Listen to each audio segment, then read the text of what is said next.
Yan po yung window natin. Ayan po ang makikita nyo, napaka-secured po niyan. Hindi po siya basta-basta makapasok. Wala pong basta-basta makapasok po dyan sa window na yan dahil naka-grills po siya. Then yung breaker niya po, may mga outlet na din po tayo para po dun sa kuryente natin. Ayan po siya. Yung kabuuhan. May semi-coat na din po yung kanyang mga wall, then high ceiling din po siya. Ayan. Dadako po tayo dito naman sa may banyo. Ayan, nakatiles po siya. May sink na din. Ayan po yung banyo.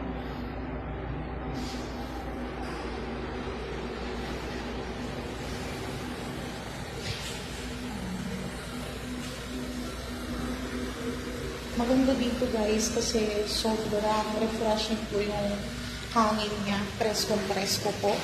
Tapos dito naman po meron po siyang water storage po.